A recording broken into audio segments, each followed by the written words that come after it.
She said this guy. She says it's her godfather. She always frames him as, That's close, but it's not really though. But I just realized the other day, that's what the fuck was going on. There was always an element missing as to where this girl made money, how she was living lavish, and she always had this godfather, and it didn't make any sense. Then finally the other day I realized, this is the guy. This is the godfather, this is the bank account. That's the guy. Remember in fucking Pretty Women? When he says something, it's always my uncle. Yeah. And he goes, don't worry about my uncle's in there. Then I can just see it. It just makes sense. That's what I told you. Not a real family. I know, but you can equate it with the word, right? That's my uncle. That's his stepfather. You're saying like this is my boss or something. When I was fucking 20, when I was 19, I'm not looking around. The seven husband. Never forget this, even like, maybe because at that time I was such a fucking whore. But I'll never forget 1980 fucking 3 in Aspen, Colorado, walking around that summer, eating like a sandwich outside one day on the park bench and going, if I was 21 and I was blonde and I was hot, I mean, banging out, and I had clips, like, I knew what a fork was, I knew, I knew different, like, Kevin's a strong I would come up here, man, and fucking, from November to April, work out here with 10 G's a week, because I know Texans, when I used to work at the Crestwood Hotel, Texans would come in, bro, and believe me or not, they'd come in with their families. Like, your wife, 3 fucking kids, 3 little fucking morons. And the first thing you know is you go to the fucking center. Like most people like me, you and whatever his fucking name is, Dino will go, hey man, I need new skis. Hey man, I need a new jacket. We get my dog with springs. Because that's the whole, right? Everything is shitty idiots that buy shit. Then when you go to snow, it's a ski ass, but only you're a moron. It's just when they drove it up there, shit, 100%. Yeah, it's like fucking, you're paying out the ass. Let me tell you something. Guy, money, oil guys from Texas would come. You get them and you drive them. You pay them. The airport drive, like, no, it's time for we're gonna come right here. They did this every year, bro. You came around to Sport County, you waited. The guy would give his fucking wife a fucking black, whatever the highest express card. He would go to a bar and take you in there with one of them, and you ain't gonna have a drink. In those days, I used to drink, guys, because Texans come up there. Yeah. And we would go into like a fucking John Depp Texas bar at the time and have a drink while his wife was across the way. At Sport County, he'd have 2 equal to my drink, he'd have 5. And then he'd go over, I'd go back to the van, he'd go over and spend, I mean, from socks. The salesmen, they're fucking the best. They sell you everything. Yeah. And these Texans would come and go, give me the best of the best. Yeah. You know, we don't wear it all. $1,000 goggles. Yeah. $40,000, Lee, in fucking equipment. You drive it back, or they fix it for you. They come back up. Just for fucking day. The kids are the only ones that really ski, because mom and dad, and they're fucking. Guess what happens? When you leave the shit. They go leave the shit. No, they don't. Yes, they do. We're talking skis made out of bone. Slave femurs, bro. Fucking tell me. They were those bellmen. The reason why those people work at that hotel, like when I was working in 1983, when I was working at the Crestwood in 1984, 60% of the people in that hotel lived off of the tips in the winter. And fucking what people left in their rooms. Theo it's a fucking HBO special. It's a TV show. What kind of gonna pay 20 quid? Like 20,000 light yourself on fire. Yeah, it's 20,000. Just light your pussy is on fire. You like the premiere of the show. Yeah, quickly light the pussy is on fire. We tape it. You know what? He's gonna drop up there. He's gonna buy shirts and shit, and he's gonna buy 20 bottles of fucking the best vodka. When he has a drink, stays in the room. What do you do, Lee? You're making $8 an hour. You walk into a room, and there's 3 bottles of Dom Perignon and 6 bottles of tequila unopened. That's how you made your money in those days. You know, these fucking ski boots and skis, I got given to me at that hotel. And I would give it to people. Like, I would give them away like roadside boots. You were 8. There you go, Joey. These are $600 boots. I bought them right out of church. You know, they did that every fucking year. So wait, and did these people come, leave it, and come back next year and do it again? Yeah, do it again. Oh no, what are they gonna do? Bring it home? No, wait. Holy dead dinosaurs. So rent an apartment there and leave the skis in there. They got Lee, you think I'm gonna fucking leave an airport and drop the shit over a fucking you text him like, no, to my house. And I'm laughing those texts. I remember one guy opening up a briefcase day in front of me. The Texan came in and he wanted money or something, put away like jewelry in the safe. He gave like jewelry. But in his briefcase, he had people in the fucking drug dealers who like fucking complete. But when he came to Colorado, he really Colorado because he knew he was going to.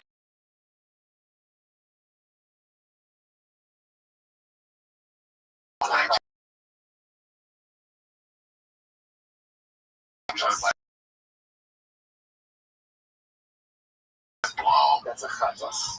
Yummy. Somebody just clean up their ass. Tell them when you get there. We should do that. When we get there, tell them when we get there. You find anything good? You know, just $40. Questions asked. Crazy one. You see the amount of money some people have. You never know. You went that age. Like when I left up there. I was like, if I was hot, nobody knew me. I came out here from Jersey. Kept it light, bro. Real light, you know. But an aberrant mattered.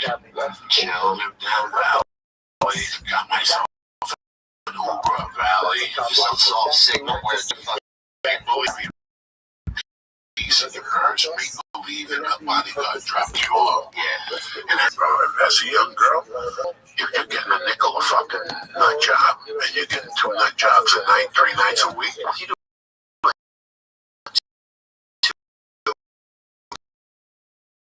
nut jobs a week, it's $1,000. And some of those Texans will come up and say, you know what, little girl, now go fuck my son, here's $2,500, go fuck my son. You go home, you disconnect the fucking service. Yeah. Playing with different color hair. They're slick. Those chicks are slick, bro.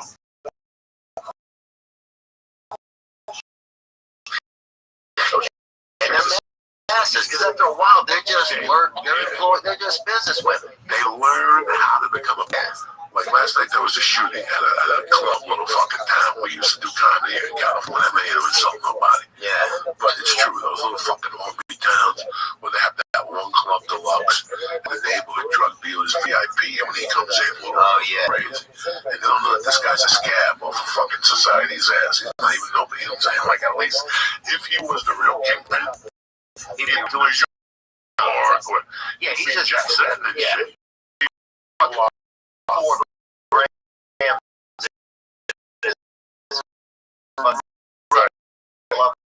Yeah, but he's fucking semen or something, you know. He's so cool. He walks in, looks like that. It's so weird out.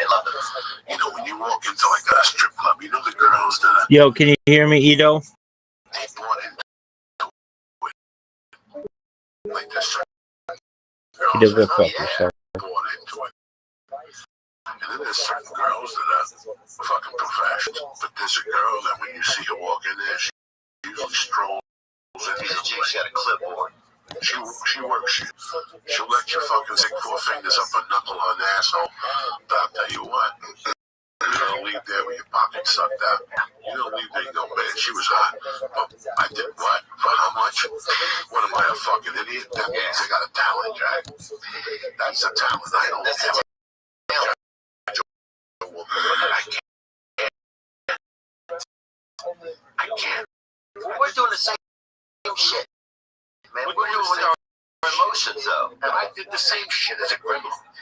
There's a couple people Ari hangs out with that this broad Ari hangs out with, not date wise, but they're friends. She sells her underwears, her socks. She makes a living. Yeah. Or selling her bras, her underwear. Somebody takes her bra and snips her fucking bra. Some dude, bro, or even a woman or a kid. I don't, you cannot get mad at a woman for doing that. Yeah. Dude, I used to have this dude in college named Gnome, right? Everybody called him Gnome, this dude. He was like little, but he wasn't like a little person, you know? He was just outside of that, you know? It's like a fucking, even a lifeguard at like a midget-only pool. But also, where you had to also be little to work at the place. So, like, he was just, like, above, and he, anytime he'd hook up with a chick, he would wear their underwear around his neck, his thing, right? And he'd do that all summer. By the end of summer, this dude would be running around looking like a fucking, like he just robbed a bank in the Wild West. He'd have, like, 9 pairs of fucking women's underwear around his neck, you know? He wouldn't take them off? Summer. Now, in the winter, he was free his neck. He was natural in the winter. But fucking Joey Pizzas over here. Joey's fucking customizing all the songs here on this new app he got. But dude, I didn't get to the story. So what happened was, I'm pretty sorry to interrupt. Just a buddy of mine wanted to know when I was landing in Omaha, and I kept on even booking me. yeah, not tonight, bro. No. But Jesus Christ. You see how I live. I have friends that don't stop. About a week ago, I had this different. Be a friend. I'm talking. When I'm in the seminary, we played basketball. I'm with him and his brother. yeah, Be a friend. He calls me. I go, hey man, I does something with web pages. With YouTube pages. Like that's what he does. So him and his partner will get YouTube page. And next thing you're making $3. Next thing you're making $300,000 to teach 2 kids. You can see it. That's what they do. right. I said, I'll tell you something. Give me a call. I'm going to hook him up with Lee, baby. Yeah, no worries. 9 in the morning. You know, at 12 o'clock, I go to jiu-jitsu, and that's when the phone starts ringing. I can sit there with 2 10 fingers up my ass waiting for people to call me. I get out of jiu-jitsu, I look when they call. Everybody starts calling at 11:57. I had missed calls from 11:57 on. Sure enough, I get the call. And then I look, and 30 minutes later, the father calls me. Yeah. Do you know that motherfucker called me? 45 minutes. The rest of the day, I just didn't fucking answer the phone because I knew if I answered the phone, I was going to go with him. Oh, I see what you're saying. So he stopped at some point. Maybe at 2 in the morning, he stopped. LA time. 2 in the morning, New Jersey time. I get up the next morning. And who the fuck do you think fucking calls me at 9:01? And I forgot all about the day before. Yeah. Like I was involved in my day, and I looked at the phone, and I just swung, and I go, hey, do me a favor. You can time. This is a business phone. Don't ever fucking call me once in 1 fucking day. And I just hung up on him, and I haven't heard from him since. Because don't get it. If you're calling 7:30 at 9 a.m., what the fuck do you think I'm doing there? I may be on Twitter, but my 4.5-year-old is on the floor with that painting asking me fucking questions. Pick up the phone. You're not gonna like the conversation you're about to fucking hear. Yeah. So I don't pick up the phone. Out of respect out of my peeps. Out of respect out of my peeps, I don't pick up the fucking phone. Yeah. Because she's right there. And I'm with her on the couch watching fucking whatever. I get the phone on my there. You have no idea what decency is. You will look. You ever see the look De Niro gives Val Kilmer? The look that Val Kilmer gives that retard heat at the diner. You fucked around in my house, sit on the couch while she's watching cartoons. And I dare your phone to ring. And God forbid your ring is on, okay? If your ringer is on, she will give you a fucking look. Like, are you fucking retarded? Turn that shit off. Yeah, I was at Denny's sitting next to her, and she was playing with her fucking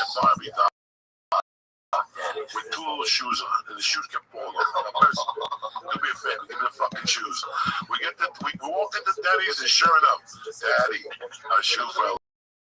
Shoe was gonna pull off. I fucking knew it. So I go, sit off over here and don't move.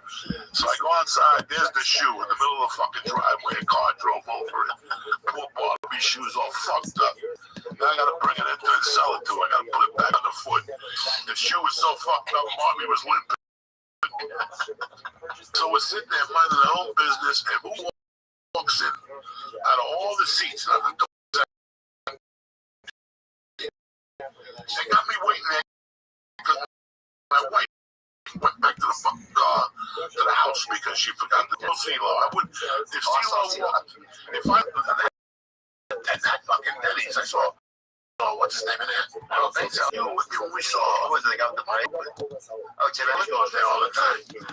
That's a swinging Denny's over there. Yeah. I just don't go in there at night because that's your boy they get shot. That's what happens. You go to a Denny's, you might as well go to a Vegas to a country concert, bro. When you go to Denny's after 10 nowadays, you might as well sign up for the next country fucking concert. And fucking whatever, stand real close to the window. Wave this time. Dude, this a lot of time.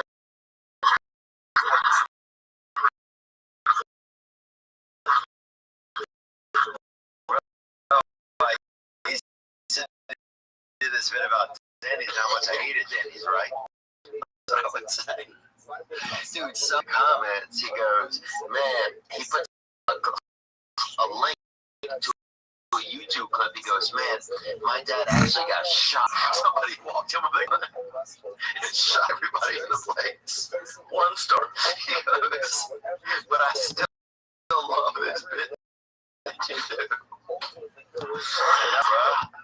You know, I am joking about it. He said it happened. He lost his father right next to a fucking grill, bro. Right next to a griddle. You know what? You got, you know, two brothers back there fucking swiping with spatulas, hopped up on fucking they're gonna lose their job. The fucking guy sitting in the bar. You know? Unbelievable. That's God, dude. That kid came and he was just positive. Went to Denny's on a fucking Sunday after a podcast. We were having a good time, but the whole time I was like, squat under the bush by that window. Because the window's on Burbank Boulevard. I want to be a crip. All right, shoot up at Denny's. I'm sitting there having a fucking salad and something with my friend here.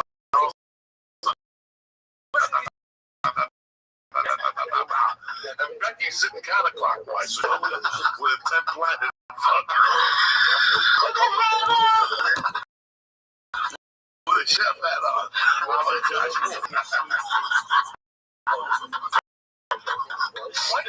That shouldn't be in my brain already. I'm scared to make a You would look good in this shirt. You don't think I'm fucking scared? You see me, how many nights we leave here dying of hunger, you and I. 1 in the morning, sometimes me and him, he's cross-eyed. Yeah. Just jiggle my ball. See how confusing for 10 minutes. He was fused. I got this with balls. I wash my hands. I got a hand job from a Chinese chick. Dude, I remember this dude. So who gives a fuck, really? Oh my God, this far is tremendous. This is. Bro, they had a guy used to tell us, right? He'd give you $30 just to tell you he'd been jerking off. This older dude. I remember when I was young. To say that, I'd be like, look, I'm gonna tell you something, all right? And he'd be like, all right. And he'd say, I've been jerking off. Give me $30. No, it's $30 to keep quiet. We were children, but he would be saying it to us. Oh, he knew? Yeah. I'm not paying him for him to tell me that shit. Fuck, I assumed that when I met him. But here was the thing, though. I never even got to this dude. Was that my sister one time, we lived together for a while, right? And this is probably about 8 years ago. The dancer that worked with her came over to our place, right? Stole our vacuum. She was on these Klonopins and everything, and then she got all fucked. You know, warm under the skin one night on our vacuum. You know? As you do. I wasn't there when she stole it, but literally, I could picture her probably trying to put it in her fucking purse. You know, like the stick end in the purse of the fucking huge vacuum hanging out, right? Dude, fast forward. Year and a half, right? I'm not even live with my sister anymore. I'm in New Orleans for a bachelorette party. They got a big money deal, right? They wheel in one of those cakes where the women pop out, like the fake cake, and they pop out and they dance, right? You know, one of the pops out is the fucking bitch that stole my vacuum, bro, right? Yeah. Fuck you, bitch. Oh, everybody else is tipping these bitches and fucking, shaking both of their ass cheeks at the same time, with each hand, like they're, like doing it really fast. Yeah. And here I am in the background, and all I can think is that bitch stole my fucking vacuum. Bro, I had half of a nerve to just what is so pissed, bro? What did you do when you saw him? Huh? What did you do when she acted like she didn't know? Steal vacuums is what you see. Man, like you don't fucking remember. Like I'm not gonna remember. I wasn't on Collins. I wasn't on Somers, How do you go get way over the vacuum?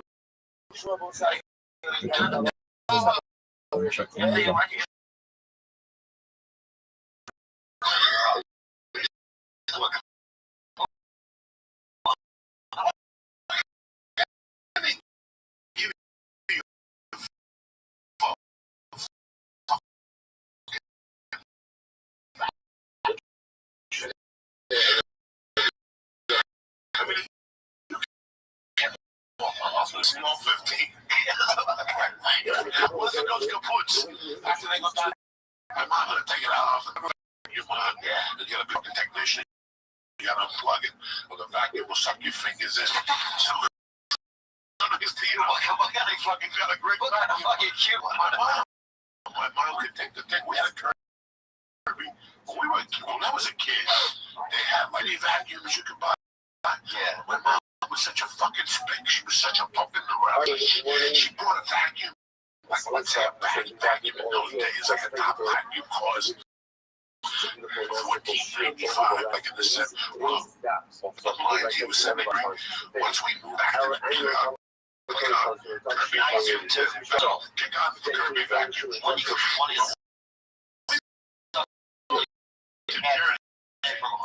something that I still remember being a kid. And the dog went over to the house.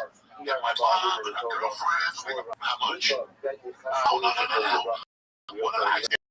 If a regular vacuum cost $50 in those days, this was a yardstick. Put on the thing there. Like, this was like, when it came to my house. In those days, if you walked into like the James Bond now, one of the coolest toys of the 70s was you got a briefcase. Yeah. Okay, this briefcase, like, it was this briefcase as a child. Okay, that's like, I don't even know what it was. I don't know somebody get the price. Briefcase, it's always a plastic briefcase. It wanted to be a secret agent. And they couldn't say 007 on it. You ready to leave? And on the suitcase, the cool thing about the suitcase is that they had right, so you could press the plastic board come out and shoot because in there was a gun with a silencer and the engine. It was only for 10-year-olds. Yeah. Oh, children. You want to be an asshole? Yeah. I thought this is so. Motherfucker. You would have the same gun. I was a bank robber. And then came my handcuffs on rope. Like all secret agent shit. Yeah. That was cool. I'm glad. Yeah, so when my mom showed me when this guy came over, what was so cool about Kirby vacuum cleaners at the time was that it came in a fucking box and it came, see how all those utensils, like all those right there for the 429. Yeah. That fucking vacuum had a wheel that you opened up. Everything was neat, nice and neat. So we had a Kirby vacuum growing up. Nice. It was nice. Your house was always clean. You had all the brushes, all the things, the furniture. See the belts? Who the fuck did you think you got? You think you fucking... That's the let's do the fucking barrel. That's what happened. The Kirby vacuum should be getting all these where these prices help the fucking homeless and the sharks. Water for the blind and shit. I have water for the fixer. No, it's something. Listen, with the big brain, it's just don't. You take off the grill, you take it off the loop, okay? And then you take the envelope snap. It's like go ahead and cut it with a scissor. It just snaps. It just push one rope. Then you take that, you loop around something, you loop it back with it, you close the vacuum.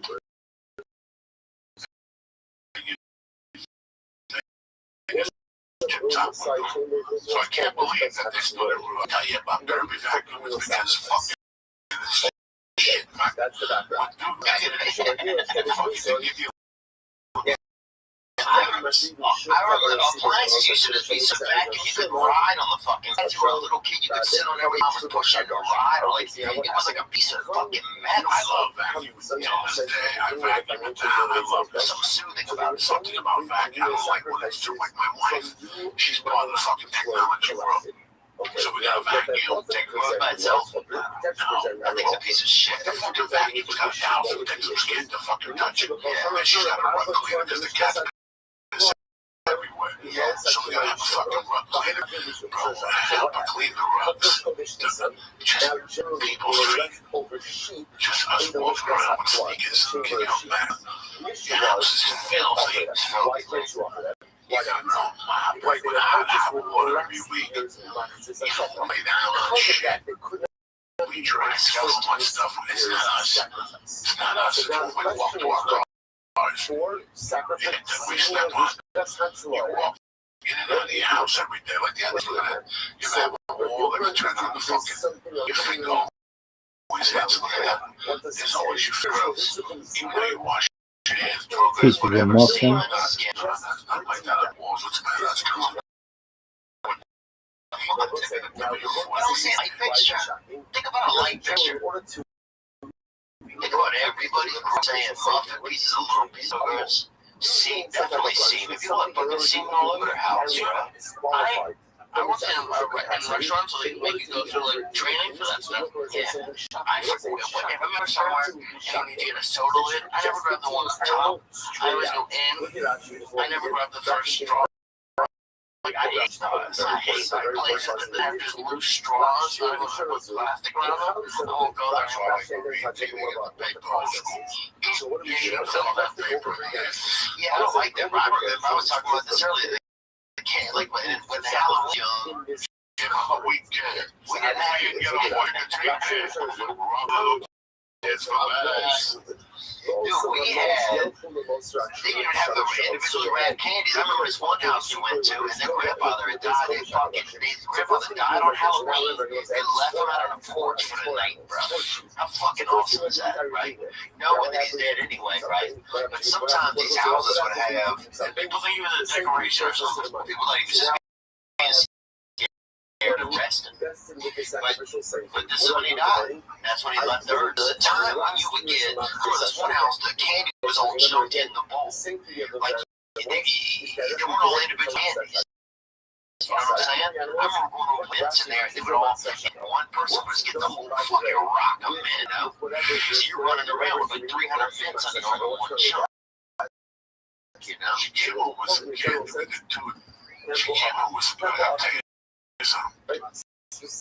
Like 3 or 4 people gave her bottles of water. She throws them back in the fucking can. Word of a child, one sugar. I rated that thing the first night Friday night when I got home. I got stoned by the steak. And I started eating a little licorice. I shot like 3 of them in there. I ate them and she was pissed. Do you look through it? Like, when I was growing up, my mom would look through it. Well, you know, we got the houses. First off, we went to the church. And we went to the church. And they had everything called trunk or treat. And people blew their cars in back there. People with the school, the parents. Some kids can't even go. Some kids, whatever. What's going to happen is we hide her. She's got to make fun of me. She don't get out until 5:30. We'll bring her home. By the time we get home, we'll find out money. We were late. Yeah, we'll be on the way. We're gonna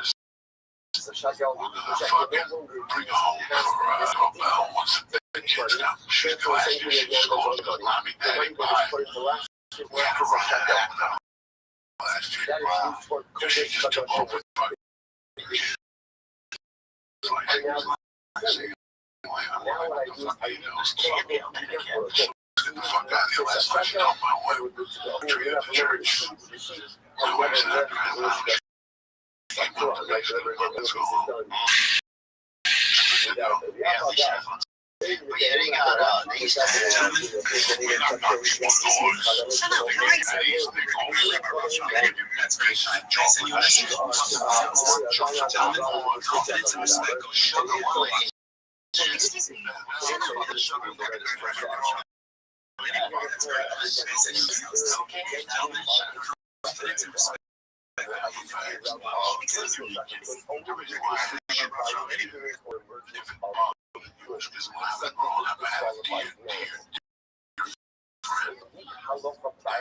mean, the sweetheart, beautiful fucking young kid. That's it. So that is a statement of Rabbi They had Rothschild. three sisters, all of them. Like each one.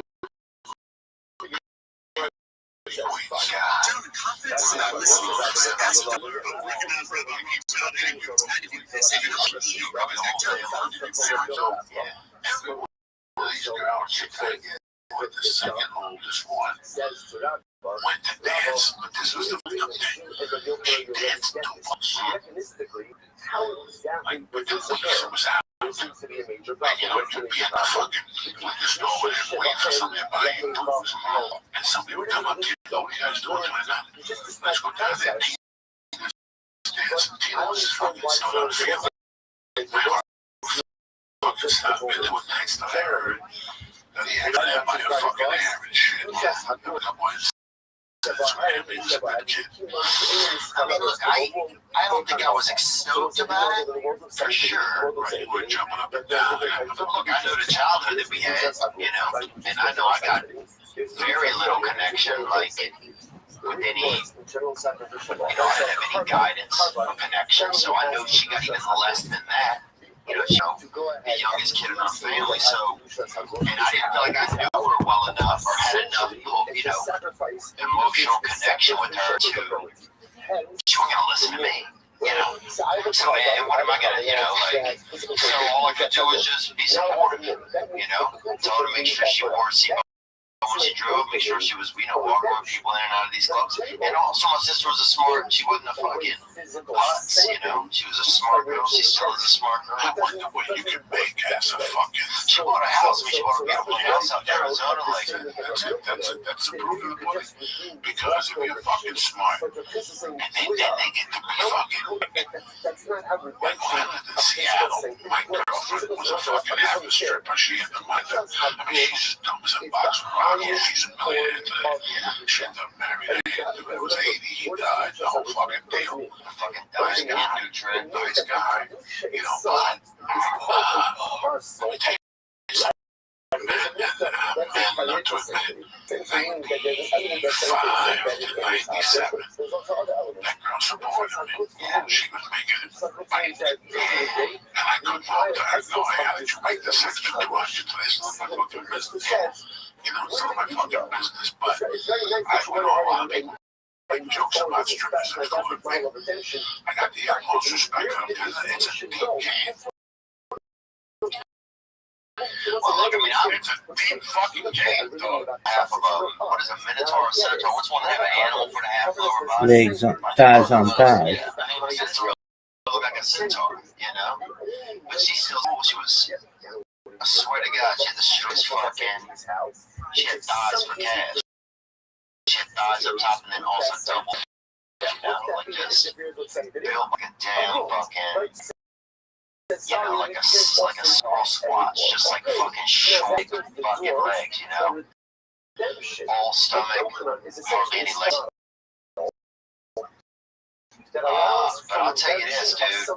I noticed that comedians are often in, we fall in a lot of the same circles as like porn stars, exotic dancers, because there's some similarities here. There's similarities that somewhere we feel sure. somewhere. Yeah, but you need some type of a meeting. Like I sit here sometimes and I hear, but many nights I've sat there and said, why did I become a comedian? I mean, I needed attention when I was a kid. My mom was on my ass when I was a kid. Yeah, but on your ass and making you feel love are two different things. No, but it was the same thing. Like I sat there and, you know, fucking, no, she was always, no, that's one thing, the love of a father, right? You know, so maybe that sparked it there. But I mean, do you think that maybe she was loving for the first thing? You were 13, 15, 13. So maybe if she had lived, you wouldn't have been a comedian. So maybe from the love that you lost. I always loved, before when I was a kid, I was kind of a musician. And then as I got older, I did karate.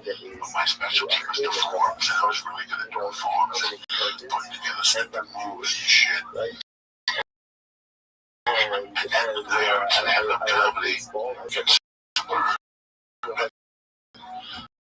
I became whatever the fuck I ended up with. I took different elements of that childhood and became a stand-up comic.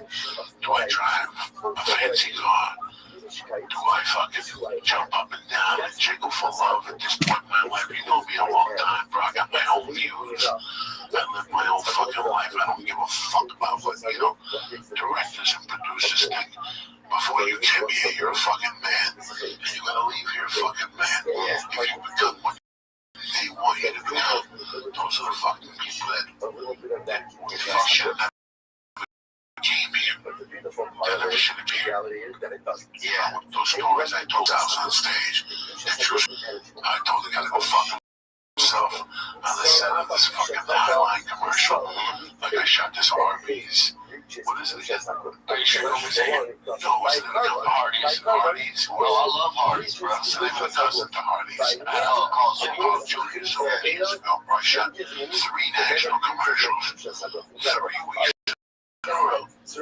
Like in my 20 years, we had like 10 commercials. But then in 2000, 1 of those years, I booked a fucking 3 national split. Wow, something is, which was fucking money. Yeah, because they pay for both companies and they make the ads together. You have no fucking idea. Dude, I did a shitty ad commercial one time. I made $25,000 over 3 years. Bro, I'm crazy. I mean, people stand in front of a cup with 7-Eleven. $25,000 over 3 years is a gift. Oh, it was cool. I couldn't imagine. I thought it was going to be $600. Yeah, I could never imagine over that time. Oh yeah, they give you totally free, stop the shit. Get your headshots, look at that guy. One for commercial, Jesus Christ. Kids and snacks. Anything that people eat, jump up and down, cans with a jersey on. You want to eat how you leave us. I'm the looking motherfucker. Yeah, you can be your friend that's sitting on there behind the fucking dog. You're not listening to it or fucking sitting there with some pussy on your leg. I love that. That was great. Somebody told me, somebody said, stop going after the actual and just focus on the commercial. I was like, you know what? I think it's time, bro. You really got to get commercial age, I guess. Because I'm going to book a mafia commercial or a chef or a pizza guy or a garbage man. If you don't, you're not in the game, you're never going to play. Yeah, I signed with a check and wait till I get paperwork. They got to put my bank account information on there. I go, what do you need my bank account information for? She goes, well, we have to take that. You got to take that off the contract. Papa just gives you a name and a headshot. Go to work, bitch. And they'll worry about fucking bank information, social security number, suck my dick. I give you a credit report, bitch. Fucking people, that's the thing. Yeah, that's the these people. What's Tony Bennett, that second? You fucking people, let me see your fucking credit report. Let me see your fucking credit report. So if anything, okay. Fucking balls on people.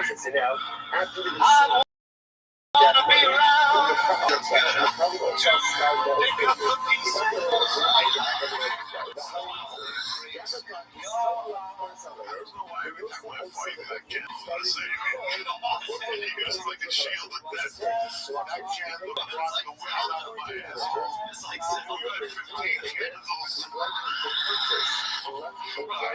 My asshole would sink the whole candle factory. Well, this is chicken florentine that my wife made for me. It's soft to do. Oh, that booty. Yeah, man, I've been eating some plants recently, so I mean, you've been having ass, man. Farted the other day and forgot I had farted. So now I'm giving a piss when I die. Probably, I'm looking at horses. They just made you fertile. You're clean, you're soft, you're good. Give it a dog and a sugar special. What do you want to do? I think we're going to do more showtime. We'll see. If not, listen. He's not out like that. So, what's his name? He sold a bunch of us. And you know what? You give me some money. It's only a couple of dimes. He took it to the airline and crowd. Blown up on the house. And you know, it doesn't matter. Material's the material. Get the money out from the bank. And you know what? This whole puts me here anyway. How many people ever get to that? How many people have showtime? Let's take a fucking vote. Yeah. You know, since we're taking showtime, you say yourself for showtime. Fuck it. You know what? Let me go. Put a fucking out. I don't know if you like Kate's ass on fire. Yeah. You and your buddies at the college to walk and down. They were all in town. People were that. And a fucking CD. And guess what? You're the Captain Kirk of the Enterprise. And you're running because you know. These people are listening to you work and laugh their ass off. Yeah. Well, they're going to tap into Showtime Go. And all Yeah, I agree. you're making them go to places they hate that. And you know what? They love you to death for that. He went to Showtime. Fuck you. Yeah. I go to somebody who's on like $250 and 52 cents. I can listen to it work and giggle. What about the video? Can we also put the video on it? Yeah, absolutely. You can do whatever the fuck you want. But the video, I'd rather you control. Yeah, that's what I did. Well, I paid the Gino. Let them get the video and pay another number. And let them get a Gino and let them get the video and behind the scenes with Lee and us. Smoking reefer, you going home and showing your father's grave and you bowing. Let's go show me the camp for your sister stripped the first time. Let's go see what they're doing to that little ceiling there. The bunch of servers.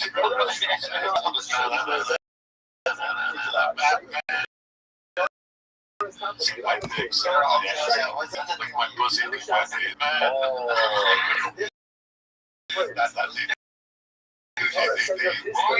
What was some of your Halloween costumes you guys? No, I don't know, man.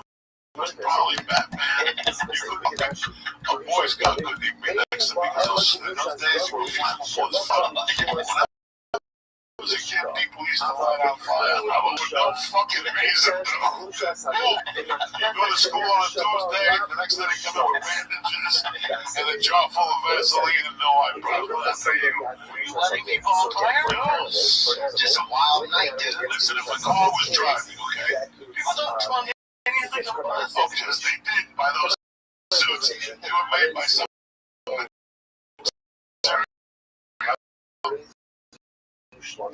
Kerosene, I like This shit will blow up. So let's deal with me, you, Theo. We got a couple idiots with 10. We're walking across the street with our little fucking this people in the box. And they can't go on top of the fucking mask would cut your fucking yeah, the mask would cut your suit. You would go to live. Mom gave me that suit. She signed up for the Liberty Nations. Because, let me say, let me put it this way. Across the street, you got that thing that goes like this. You know, right? So that from, and by mistake, it's like a thing of 1966 Chevelle. If it backfires, you go out and say, They had some textiles going on in our area that I wish I was lying. kerosene in the cloth. Yeah, you were burning. Every Christmas you see the kids, one of them like a flat suit, a Batman, that gets like on the school bus. Yeah. Somewhere along the line, those poor bastards were fucking Those combusted. Chevy Blazers always do a fire off to at the end. You know, we used to get out and run back in the car and it would go off and he would have to get shot him when he fall on the ground. Because a lot of his cars are backfired. And they had a lot of clothing back in our area. Somebody was making bad clothing and kerosene in it. And kids were fucking getting adults too. A lot of adult men were smoking. Fucking hilarious. I forgot all about those fucking the boxes. I forgot about the box. They had all different sizes, all different colors. And they would go up, take your chance Halloween. Make it around Halloween. Make it around. That's the way the Indians people wanted it scared. You want to be Halloween? Shove a dick in your ass and get a mirror in front of your face. You look at your reflection of your mouth. Open, you'll be scared. How is that around more than 1 year? You went to states where they endorse fucking, what do you call those people? Flammable people. Yeah. They endorse like you took your They had a girl in our neighborhood, dude. She put that mask on and her head was so big, it would like smash her face into like a shape of like a cookie, right? And it would take 3 days, even after she took the mask off, it would take like 3 days for her fucking face to go back to fucking pass. Mickey Rooney, dude. This one looked like fucking Mickey Rooney, bro. I told you when I was growing up, people lived their life with you. Those little half effects were those kids that had the fucking Batman suits and shit. The kids that just like I put a sheet on my head 1 year. Whatever, everybody's a fucking ghost. I'm a loser. 1 year I was a garbage man. 1 year I was a fucking bullshit. I'm a fucking student. I put it again. You put a sheet over here, put a fucking hanger around your neck. Like a fucking moron. Yeah, like an Italian nut. Yeah, so that's what, so that was the fucking story. I dressed up. I thought I got dressed up fucking 4 years. Yeah, that was big Halloween. That dress little shit scares me. Yeah, this week scares the shit out of me. And Wednesday's the yellow one those. I went this weekend to Hollywood River Cemetery. Yeah, you people do the right way. You go up there, you think somebody's gonna come out with a new mask on. I go deep into the voodoo world. Yeah. I go deep. I light candles. I put a cigar out. I'll probably put some Cuban food out. These fucking spirits this week. Crazy. I got some kiddies on there. I got to go for some braille. I got some Irish people. I got to put a shot of whiskey out. I got the old place. I had the fucking altar. Fucking you know, I know what it is. I got Balzano, Dominic Special. I got fucking Jesus, my mother, my father, my godmother. I got Zoraida, my stepfather. He can burn in hell. I don't give a fuck about him. Come on, dude. I don't toast him for dick. I used to toast him. You can just toast so many people, you know what I'm saying? I got people dying left and right. I gotta get a picture around for you, put like a fucking jalapeno popper. Out of respect for that fucking cocksucker like me here with these fucking Gentiles. God damn. Oh, I had a rough time. I had a nice podcast because he showed up to the office the other night, Wednesday night.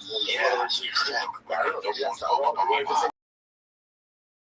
I'm talking about. We're talking about, you know, okay, what's that link? Look how long ago it was by that company that you get a magazine, Sharper, oh, yeah, my house in a box. I didn't even know what the fuck it was. I got this mail, she was roughly 17.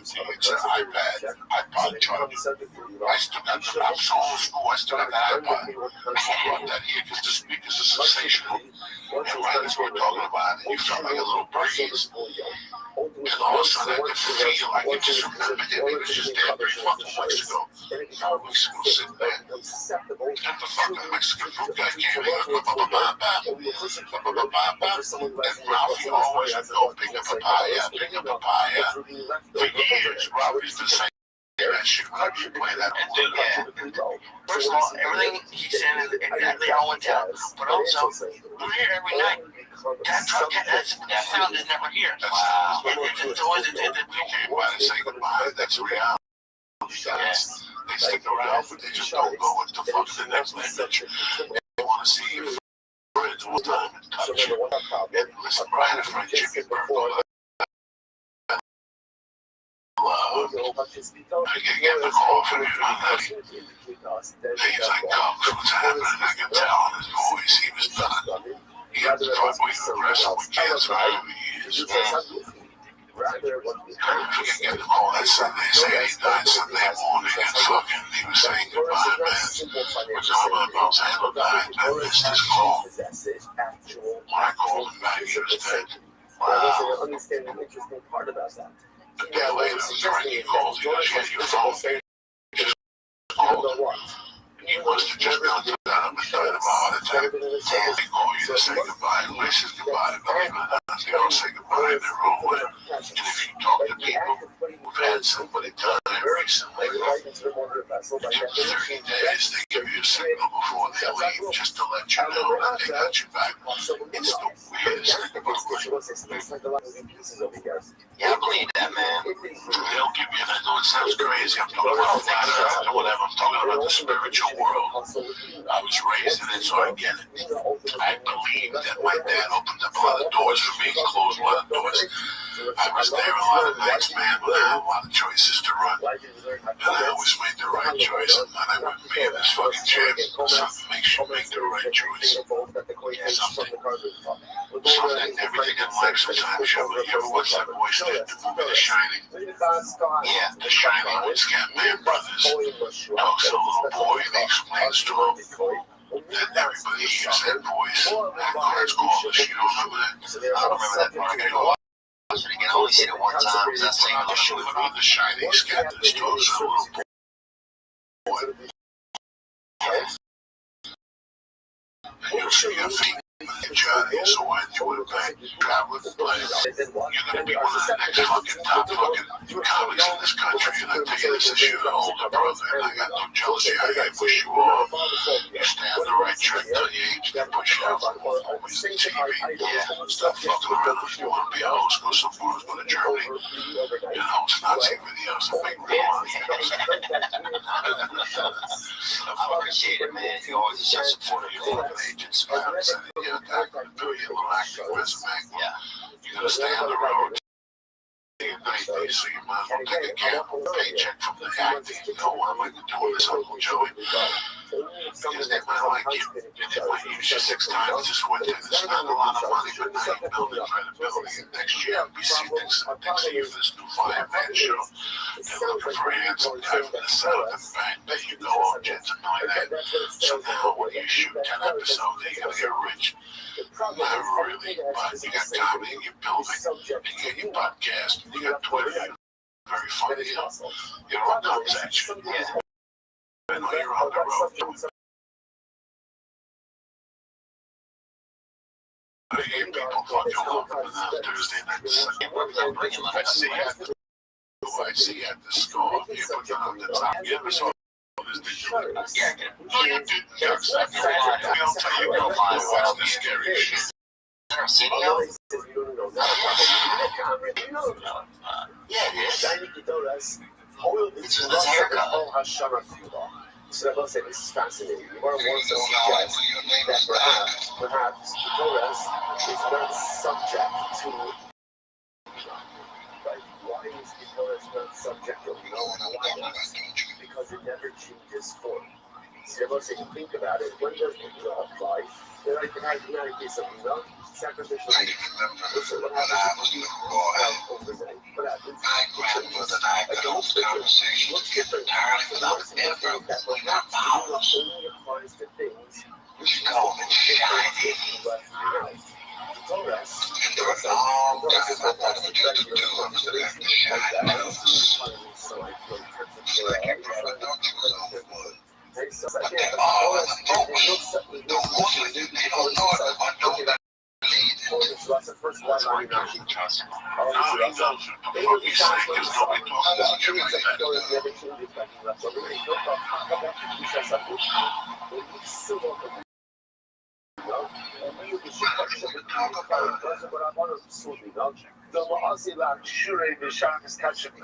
So I will say, so this is fascinating. Just understand. Let's just figure that perhaps the only doubt is that Nicolas does have this facility. Why isn't that subject to Lena. It's not subject to Lena because appears when you left overnight. But what's the but? Once the Taurus has been put in charts, it is subject to Lena. Right? It is subject because that's what we said before. Anything that comes into a chart is a subject to Lena. Why is the Taurus subject to Lena in a chart? Why? Because we're afraid that if you don't make it subject to Lena, you'll confuse with other things that go into a charts. Just like we know, it's not subject to Lena. When you were a kid, everybody has an imaginary friend. That friend is an ancestor talking to you, talking to the ancestor. You never know it. You don't even need to go on Ancestry.com. And as you grow up, you build your confidence, man. Yeah, it's kind of weird. I see my fucking 25. You see, I don't like those type of movies. No, that's kind of It makes you nervous. yeah. That fucking music will make you nervous, and then it's fucking craziness. Yeah, I don't know. Their race relations wasn't that good, even if you watched it. That's a great fucking movie. And that movie, that's a real movie because it scares the fuck out of you without scaring the fuck out of you.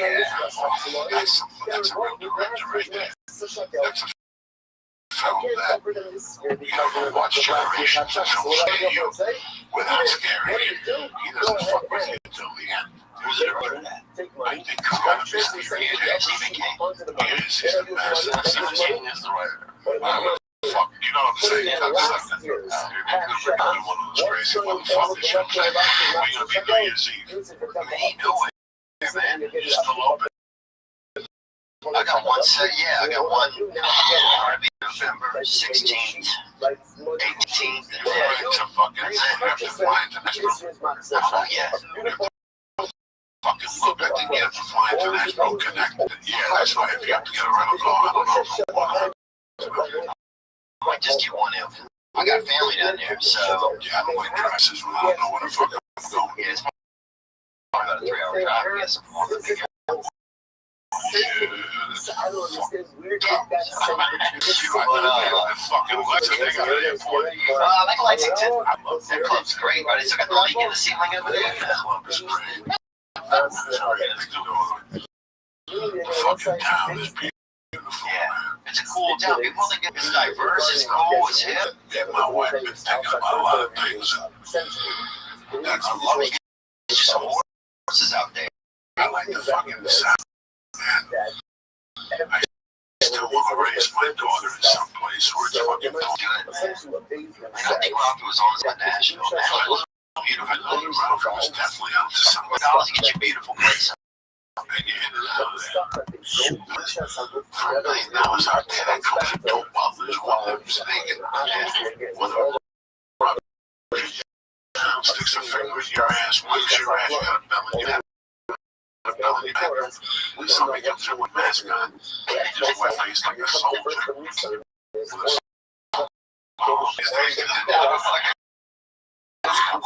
you seen this?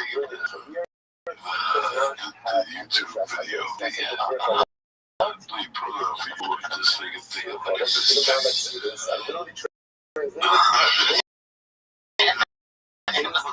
When you first saw it, he said, they go, Wait a minute, I'm like, about a muscle master, bro. listen, you're 29. Snoop Dogg became a legend from smoking dope. Oh, yeah, the fucking human pectoral, bro. You are one of the funniest dudes around.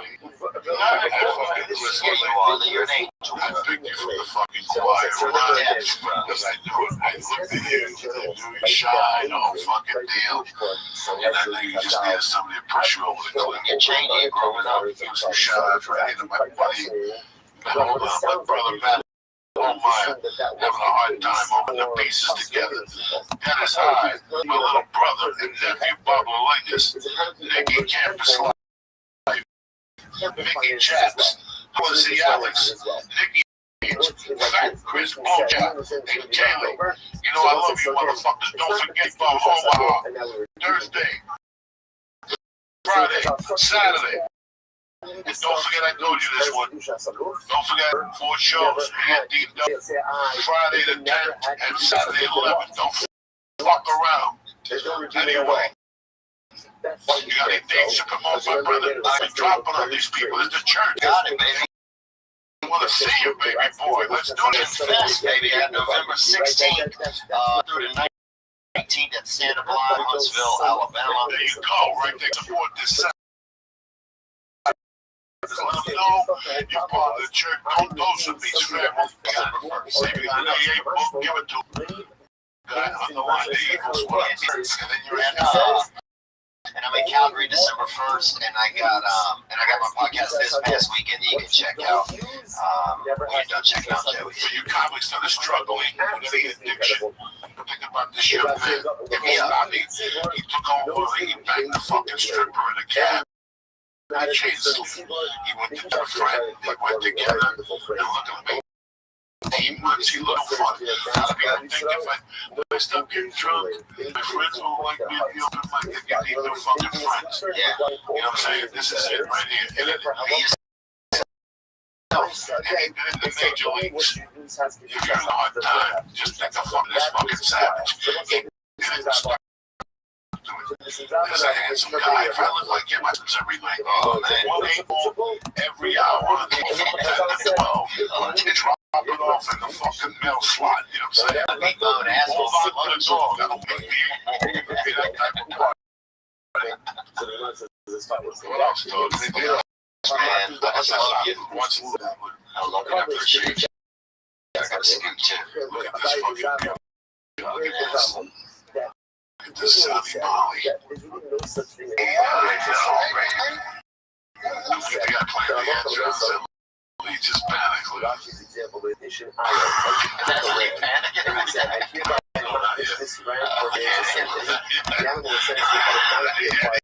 He's moving around. He's fetching it.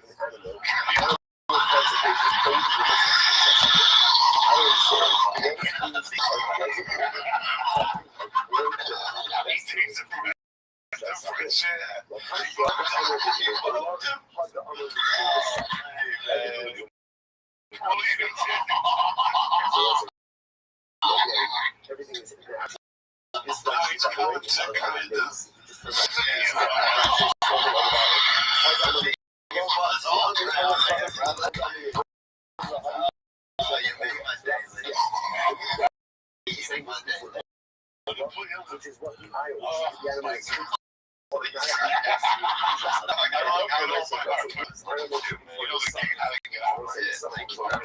Thank you so much, man.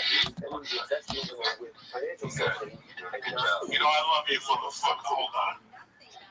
Yeah, I sent it to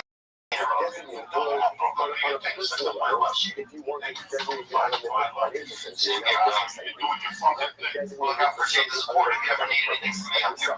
Come on, you fucking family. This is how we do it on the fucking church. On a beautiful Monday. This is how you start off a fucking Monday, people. You people gonna wake up today, you were feeling hoop-doop-de-doop. And on the weekend, listen, it's fucking hard work. What we signed up for. I'm working more hard before. They wanted to leave the door open. They wanted it was a fucking burglary. It was really with 3 fucking hands. So, this poor bastard. He used to be out 7 nights a week in the Hollywood game when he was sober. He looks fucking great. He's always got a story for you. And that's the way we fucking do it here in the church. What's happening now? Get out of here. Let me read you something real quick. I'm going to tell you about I'm going to hold you up. There's a bunch of bedrooms. Anyway, like I told you in the beginning, there's not a lot of things I like and I believe in. Lee was on it. I was stuck doing for a long time. I think he just got another shot. My dad does it every week. You're single. You don't want a shot. You listen 4 days a week. You wait for 3 days a week. comes to your house, right to your door, you take it out of the box, and there comes all the stuff you need to make the recipe. They give you a card with how to do it, and each meal, come on, 40 minutes, 50 minutes. You take a shower, bam, your meal is settled, you're ready to go. That's what Blue Apron's all about. Because you choose from a variety of new recipes each week, or you Blue Apron's culinary routine surprise you, repeated with the year, so you'll never, ever, ever get bored. Because customize your recipes each week, your preferences. So Blue Apron has several delivery options, so you can choose what fits your needs, commitment. So you only get deliveries when you want. Each meal comes in a step-by-step, easy-to-follow recipe card, proportion ingredients, and can be prepared in 40 minutes or less. Did you hear that? 40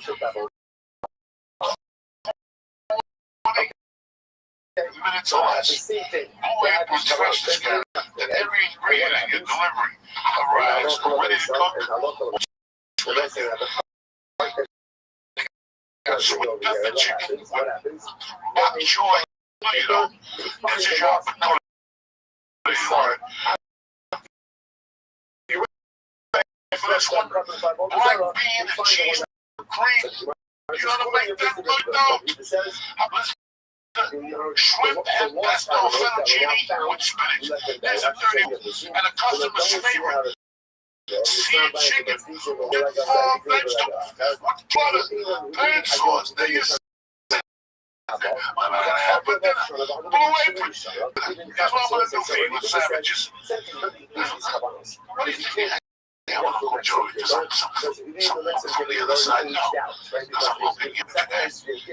I told you, check out this week's menu. What I'm gonna do is, I'm gonna get $30 off your first meal, and then come up to house. Free shipping. Free shipping.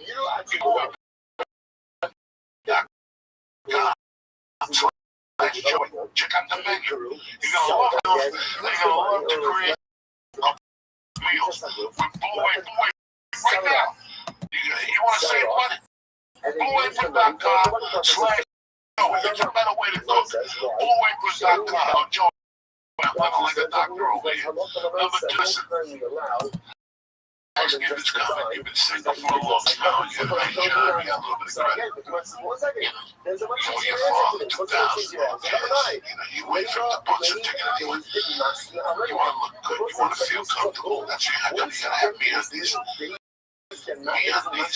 Makes feel that I need you, but be proud to wear it. Don't be the most comfortable man you have in the whole. And then check it out. Me on these. /Joey.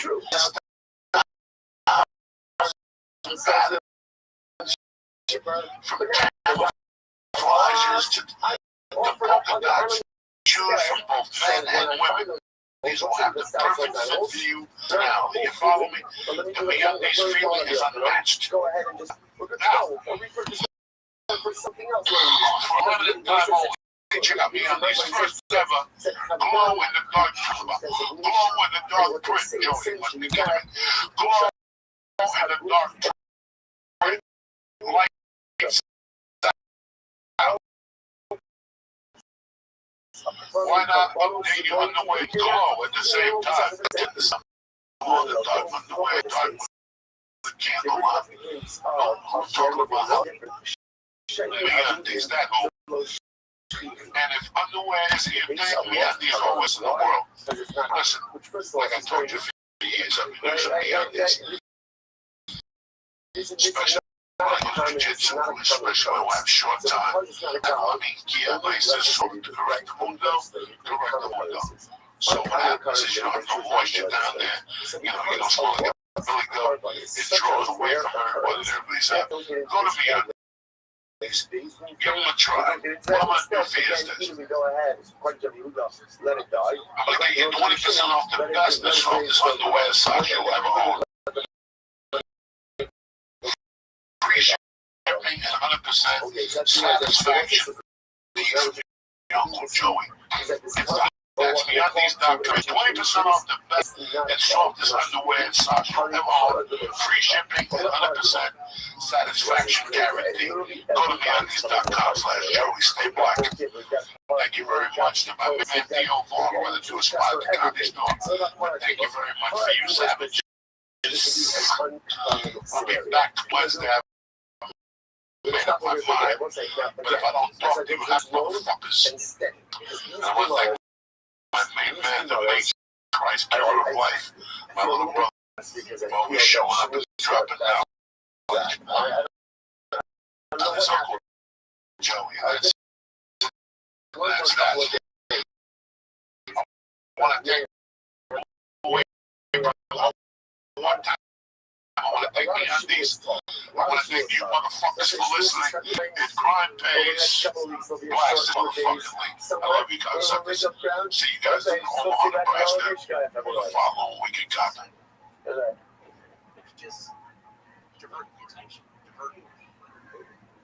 At Granger, we're for the ones who pay attention to every little detail.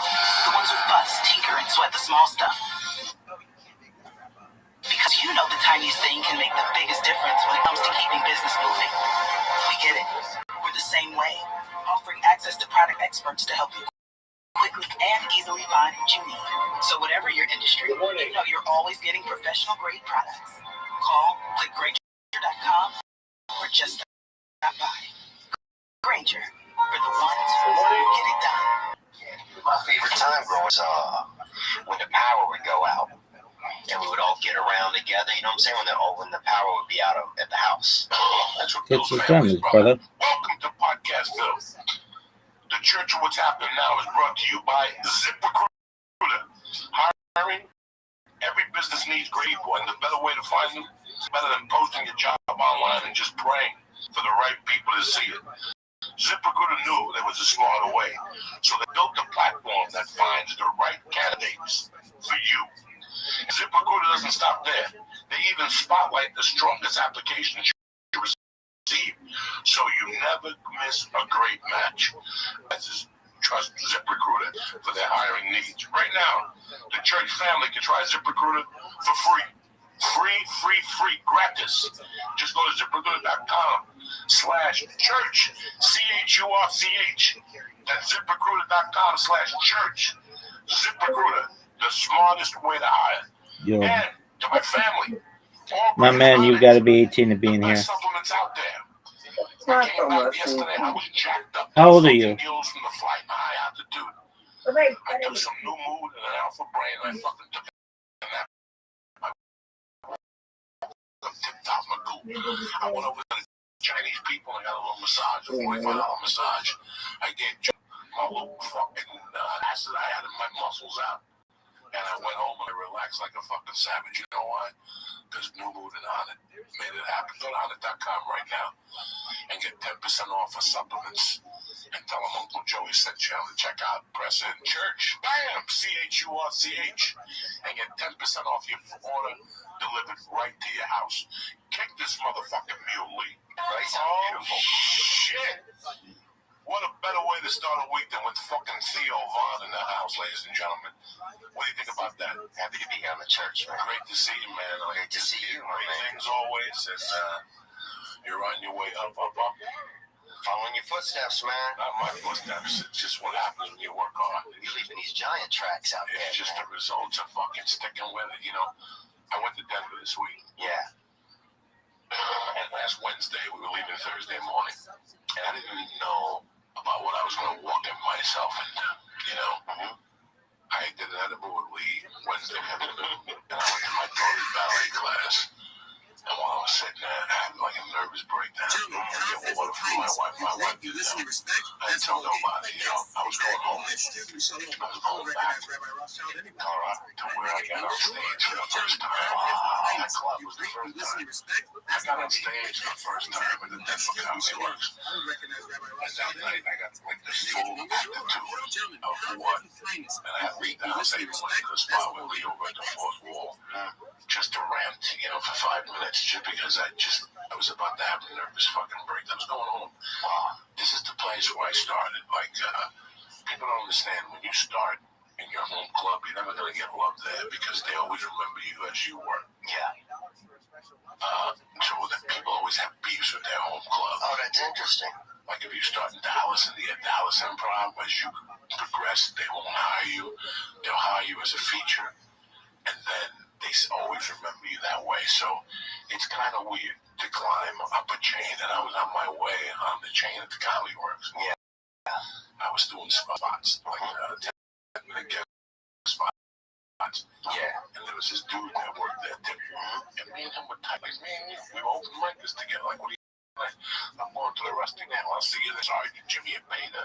You know, it was like 10 open micers. They become friends. Yo, what up? It's David. And one night I'm at the Comedy Works. Big Dog, can you hear me? We do it. It's David. Can you hear me? Yo, dog. Go fuck yourself. Gavin Newsom doesn't care about poor people getting food. We did, he would have the highest fraud rate of any state in the union for food stamps. 16% is the fraud rate in the state of California. Federal reforms that I mentioned earlier are trying to tell California to crack down on fraud, do your damn job, do it right, only let people who are eligible for food stamps get the money, because otherwise you're taking food literally out of the hands and the mouths of poor people. And so California's being told they have to keep their fraud rate to 5%. Again, think about 5%. That's 1 out of 20 recipients being fraudulent. 1 out of 20. You're saying, yeah, 1 out of 20 screw up and waste money. No other industry or service sector in the world allows a 1 out of 20 error rate. It's like Delta Airlines saying 1 out of 20 of our flights will crash. Or Bank of America, 1 out of 20 checking accounts will be defrauded. You wouldn't think that. But here in the state of California, we're not just 1 out of 20. We're 3 out of 20. 3 out of 20 payments made for 1.5 out of 10 made for welfare food stamp assistance is fraudulent. Why are you surprised that there's added over $30 billion of unemployment fraud during the pandemic? Shut down the economy and gave $30 billion to much fraudsters to pay his mistakes. You don't hear about that on the local TV news or the LA Times because they don't want to criticize him and hold him accountable. He can do no wrong. He's like Trump to reward him by protecting him. Can't do the job you have right now, Gavin. Why would you want to get a promotion? Looking up the mic, we're hanging out, and I'm walking up the stairs like it used to be a little deeper then. She ran down when she saw me. She was one of those girls, she said, Theo, you know, they jump on you. And when she jumped, I grabbed her ass. Like she landed right there, but I didn't grab it maliciously. That's a natural grab. That's a natural grab. Yeah. He saw it, and he went to her and tried to convince her to go to management and say that I sexually harassed her, so they banned me from this club for 20 years. No. Then she never said nothing bad about me, Wendy. She just banned me. It was between me and her. Yeah. And she goes, I can't have you here because the attorneys and stuff are going to get involved. And it shattered me, but at the same time, it made me leave. There's a fire draw in that I have to leave campaign in my life. Like, things ain't getting better here. Right. They just getting worse every day. And if they cut my legs out with Comedy Works, the other 2 clubs sucked. Right. You were done. So I was done. So Because you got to have something to prop you up. they were C clubs. Yeah. The 3 remaining clubs were C clubs. Yeah. And they were going to feature me too. And what are you going to do? You're going to get $250 a week for the rest of your life and staying done with me in stock. So I made the move because of Wendy. When I bumped into her on one of those tours, those Dave Chappelle tours, you know, in the summertime, she asked me if I was mad. And I said, no. We made up. I told her she saved my life. I would have been in prison if she didn't ban me. And I'm back to headline. And it was just weird. 6 sold-out shows. Wow. In my backyard where I first fucking started. When'd you start? I What was started. the first stage you got on? Yeah, I think I started actually in Louisiana, but only just briefly. Is there a comedy scene? There's nothing, bro. There's a lot of people, a lot of guys down there. They're just haters, really. When you get out of there, there's a lot of angry dudes there. You know? Okay, what's the closest city to you? Baton Rouge. Used to have a funny bone. That fun you work in. Oh yeah, I worked that close. Okay. Yeah. When the girl was the manager. When the guy, this guy named Tommy, he was a DJ as well. And he was the manager. You could get over there. It was like the first place ever featured for John Reed. And it was awesome. How long did it take you to start featuring there? I was featuring at like 3 years in. I was featuring just because I had like out of the gate. I had 15 minutes. You could stretch it at a bar. Drop some F-bombs, call somebody fat. Next thing you know, you're at 20 minutes. So like. I was stretching it pretty good down there. And then, I don't even remember. And then after a while, just stuck with it. But I can really imagine that feeling of going home and feeling some appreciation. Because sometimes it's like you get out there, you're the crab that got out of the pot for some people. Well, then that's the other side. The other side of that was that's also the place I went to prison. Yeah.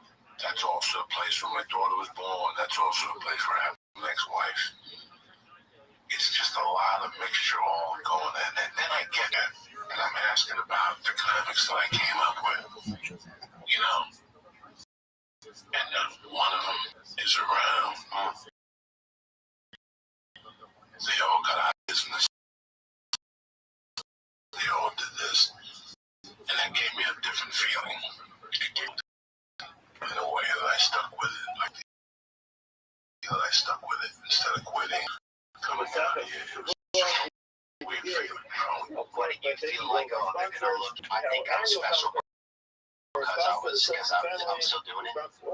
it's just weird. Listen, man, I stuck with Exactly on the film. I wasn't gonna go back to my house. I was going to smoking drugs. And robbing people off the job. I was not equipped to have a day job. I just was not going to have a day job. I do a motherfucking day job. Could you have that? Could you do comedy or fucking stabbing somebody? Honestly, no, I just swear to God, I tried everything. I called bricklayer, electrician, carpenter. I was a fucking back. I don't know how many bartending jobs I had. I don't know how many fucking jobs. I was stocking shelves. That's what I wanted to do. I can't tell you how many driving jobs I had at a hardware store. I can't fucking tell you guys that this was it. No, this was a year. It just chooses a year. I had no other options. I was 30. I was 28 years old. I had a felony. I was in the stock market. I was a lawyer. I was stock market. I was done. That was it. So I figured that worst case scenario, you could be a real comic. I make 6 to 7, 800 hours a week. Haven't heard about Living that in yet. your car. Until now. Let's just go through the Live like Charles Brown. 4 nights a week, have a So here hotel. 3 nights a week. Sleep in which your car and is learn the how to soil camp. I'm not supposed to I'm dead serious about this. Yeah. This is how the Shopify was inside at that time with the world. I just wanted to drive in a car. That's it. I just wanted to be alone for a couple of years in a fucking car. And guess what? That's exactly what I did. I was in a car for 5 fucking years in a car. Some nights I slept in a car. Some nights in a hotel. Some nights in people's couches. And do I regret it all? Fuck no. something which is tough. Fuck no. In projection. It makes this shit seem like nothing. Ever find out. Right. Another You know what I'm saying? It makes you start to own, like, whatever, like, no matter what you put me through or say to me, I've created enough shit in my own life that you don't even know about. I got arrested at 6 o'clock. I saw the show started at 9. I feel that at 5 tonight, almost tonight, I mean, I went through the fucking mills and work. I was doing C-double work, David Trouble work. You know, anybody who had one-liners, I did them. I took the Doug Stanhope format. Yeah, took the small Stanhope did. Stanhope was busting his ass in New York. Bringing 5 people to the fucking show. Yeah, Stanhope started in Vegas. He got the improv feature at the end. He was, you know, he got sticking back. Just mimic somebody else. Yeah, I just mimic somebody else. When I saw I met him at the feature at Comedy Club. So it was the house MC. It was a headliner because he had done a spot in the evening at the improv. It was different. I don't know, you know, he was a headliner now. And then I didn't see him again. In 92, I didn't see him again. About this fucking kid that's ripping up fucking, I mean, there was amongst chitter-chatter. And they kept saying, his name is Doug Stanhope. I know that motherfucker. He slept in my house one night. He was so cool. I was the house MC at the mall in Brooklyn. And it was part of a triple work, you know, David Trouble. Yeah, he's from the Pacific Northwest. So he used to work Tuesdays was the program. Wednesday he went off. That sucks for a comic. That's what they spend all the money made on Tuesday. Yeah, that sucks for a comic. You only get for those nights at that time he was giving you $125 a night, and he paid you $50 up front and $75 in the jack for The mayor, so you got $50 cash. That's it. No, you don't have to either figure out if the headliner was home, I had a condo, I let him stay there. There was a couple guys who would stay there that were just cool. They left them Doug Stanhope with one of those guys. So, What was he like? Do you remember kind of what he was like? Or what? at that time, he was young, he was just young as a kid. He was just a wise ass kid. When I first saw him, but I was 29. Yeah, maybe 29, because this is, yeah, this is 1991 is when I last, 92 is when I met Doug Stanhope, 92, and then again, 93, and then I lost a job, and I never saw him again, and like I said, I had figurines of him, and then he won the San Francisco Comedy Competition. Now, he was not working the punchlines, he wasn't working, nobody was hiring that motherfucker. He popped out of nowhere. His act was so fucking cool. And he was, you know, when you get the big world in trouble, there's certain things that are lost. With lionheads, you can't go to those fucking places. They got hotels. You know, the Provo, Utah. And it's a red lionhead. Don't tell you that this is the paperwork. This is some language. People get offended, then the next night they have a room that says, this is an active room. Something thrown at you, get off the stage late, and then contact the management or go to the hospital. You know, what? No, it's never, you know, it's like I did those in the winter. You have to follow the world, and they all follow the rules. And then the fucking shows end, and they turn into a disco. And it's just white people, but there's always three black guys that suck dick, and their dick sucks. And there's two rednecks all furious at the black people. You know, I mean, it's fucking crazy. It's an adventure itself. You know, I went on a triple run for probably 8 months. That's all I lived on was triple runs. 2 weeks of the shot, stay on the road. No. Live off the fat away for fucking 2 days in your car. Going to the movies and sneaking into other movies and staying in there all day. Living off Subway sandwiches and veggie cheese. Type of shit. What do you miss about that? We leave this What do I actually every miss show. about that? That's kind of a general question, but It starts yeah. with in Parak Chavtas to the Rosh Hashanah, Hashem goes to the Kabbalah to Rosh Hashanah. This is Parak Chavtas in Parshas It's Pinchas, one of Sefer the B'Midbar. best places you could ever put yourself. in your life. All the carbonos, and then the pasuk that's No, because you got balls of a child. You got the balls of a child. You don't never take a chance. You don't ever. it says You don't know. You don't understand what that's like. and the regular. You get saved. A lot of times I feel like I get saved as I get older. When you come up to me and your bank account is 12.5 and you tell me that you're broke. You know, there's people that think they cute. They got 13,000 in their bank account. They're like, you know what? Immediately just Every day to day, bitch. to Pesach. Yeah, I'm talking about $50 in that is same what I exact own. parsha. This car Reading is what I own. Yeah, I wake up in the morning, I hope the stars and I make it to the next game. But guess what? I'm going to try my hardest now. I'm fucking professional. Then you go, by the way, Level to put yourself in your life. If you're real kind of a woman in your life with love with this art, one day later you tell me this. I'm not doing my best. I'm going to roll my fucking savings and roll $50 a fucking night. And you know what? I'm not going to take a day job. I love this so much. I threw away savings. My school loans are paid. I don't know any money. You know what? That's like it just disappeared. The fucking car with everything you own, you give away your bed, your fucking TV, you give away everything. I go read this. That takes a damn mental. When I got in that car in June of 1995, that was the best thing I ever did in my life. Like I had been out of the cold before, I had been alone before. That was a completely different feeling. I was living off what I loved for the first time in my life. Now, what I had to do to pay the fucking shitty bills and to put in loans and to pay for fucking shit I didn't fucking need a fucking TV or cable TV. You know what it is to disconnect yourself.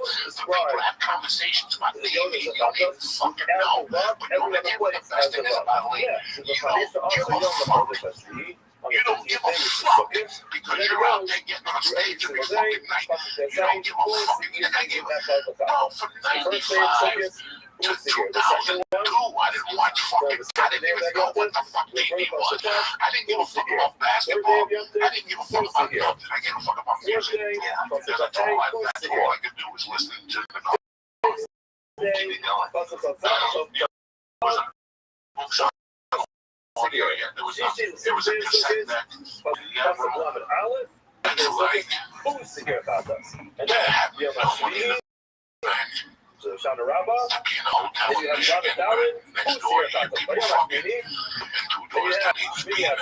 Yeah. But it doesn't matter because you want to do what you love so much. That is a fucking feeling that people live all their lives and they never fucking experience a love in something. Trying to be that good at something that is, there's nothing to it. There's no guarantees when you get into this. If I go to school to be a doctor, after that I could be an assistant. You know what? I don't want to be a doctor, but I work in office. The Grace Angels he was ways out. Well, you take when you take a gun from life to the man, you take a life. That takes you to a different level in your life. That puts you in a different perspective. That puts you in a different world. You have no disregard for human life. Now you do it again. Every time you have a beef with somebody, I come up here and I just shoot you in the fucking head. Every time I have a beef with somebody, that takes you to a different level. That makes sense. Not knowing where you're. Now I had tons of practice about not knowing where you're free. I used to wake up a little at 9 and go breakfast on the oven until 5 o'clock. Reconditioned. I didn't even realize I would force myself to make money by 5 o'clock to get the Charlies back there breakfast money.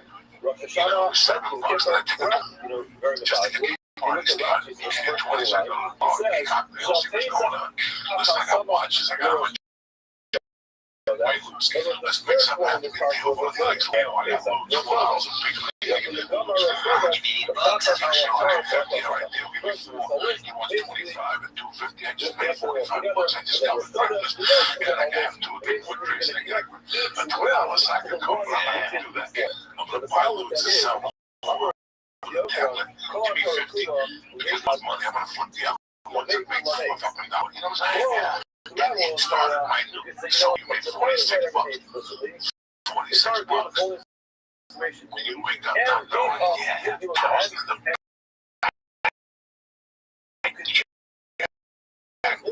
Yeah. Different. You know, Learning. That's the lottery when you You when you get something. use that to learn to another. Yeah. you know, like, what I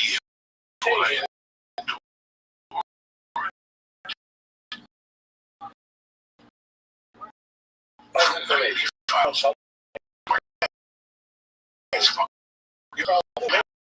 Since I was an addict, but I was working every fucking night. I was working. There were 2 Mexican rooms in the car, no insurance, no registration, you understand me? And every time the fucking black lady would go to the end of the song, probably when I got a ticket, I had $2,000 in that fucking car, and it wasn't even worth it. It was the cast of the greatest thing. Dude, that's the best, man. That's one thing I do remember about, like, you know, just being a little younger, a little more carefree was shit.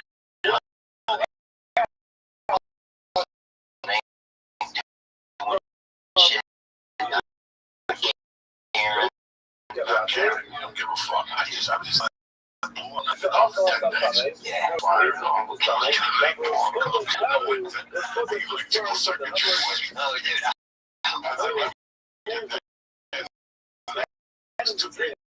Days later,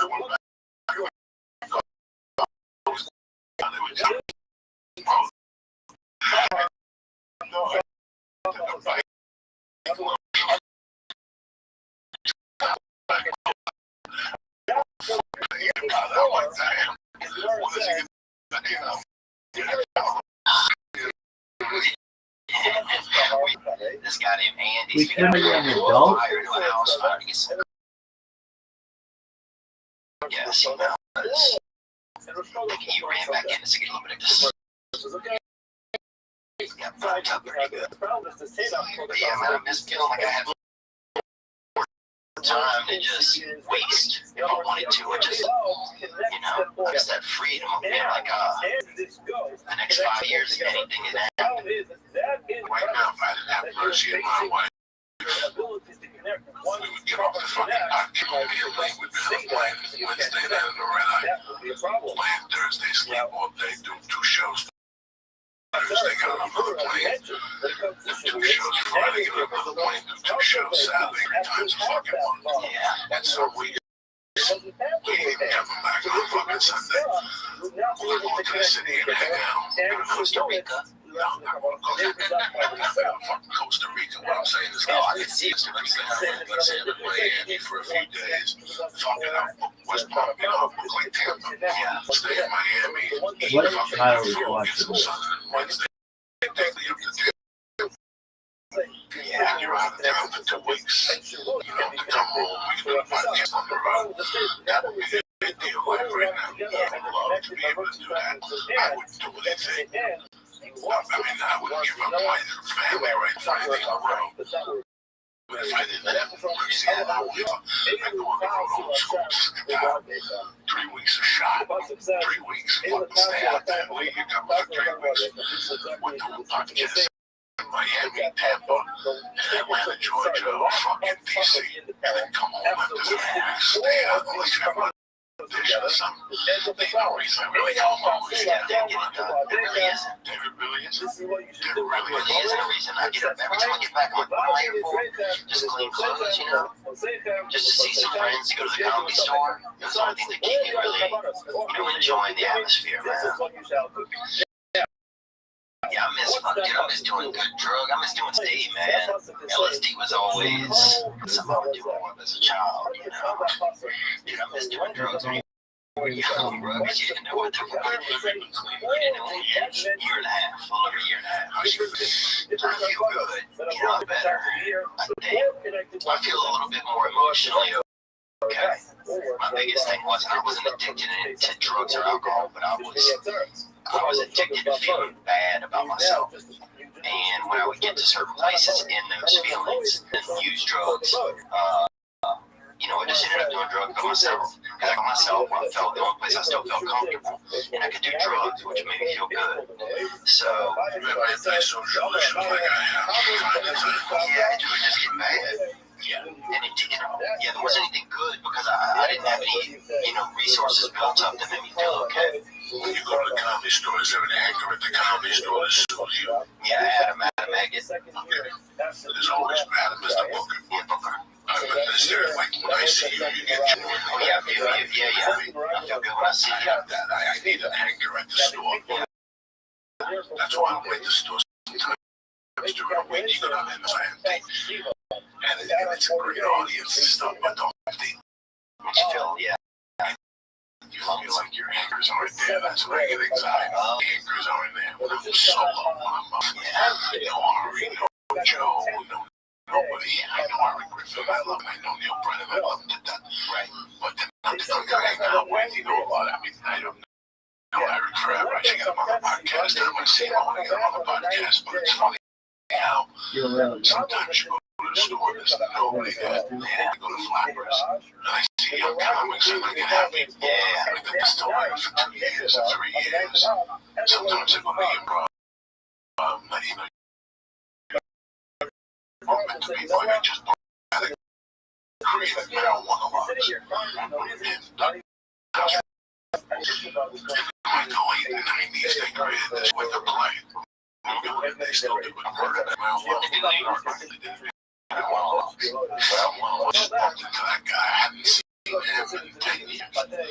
Yeah, that's a joy, seeing people, I mean, yeah, we go up there, it's like, yeah, I love seeing, certain people.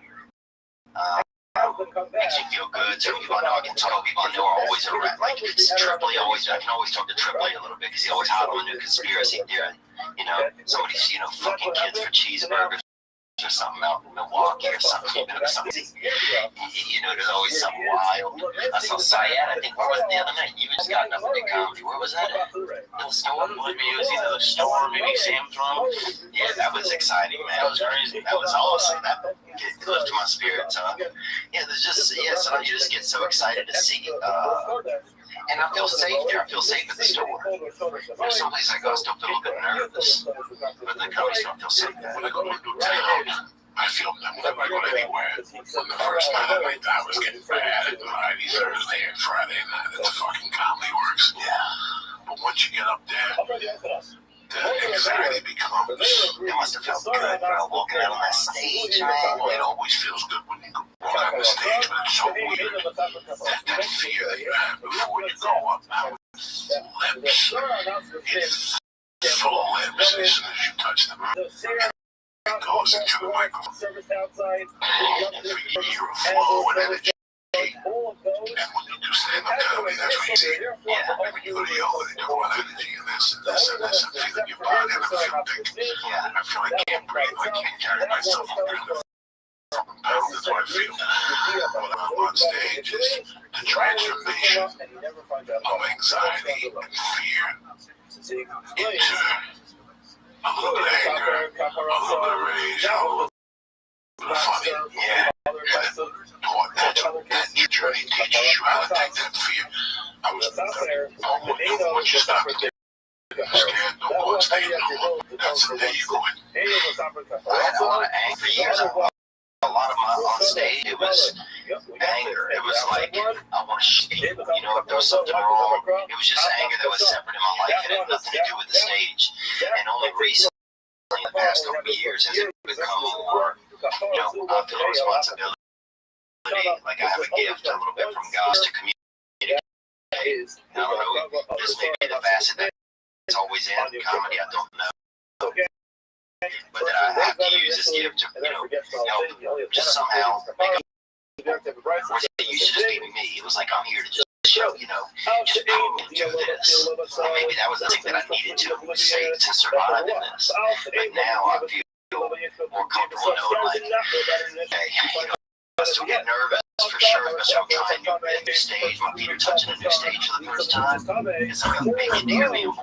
But I do feel more now like, okay, this is a team effort. These people, they want to have fun, and I enjoy it as much as I'm so sorry everybody wants to. And I'm here to help and have a good time. We're going to work together. I feel that vibe more now. When you first started, were you frustrated at one point? I was fucking angry. You're frustrated with the system. You're frustrated with yourself. I was frustrated with my life, dude. I was just angry. You know, I had that kind of like, you know, I think I had a little bit of that poor white anger.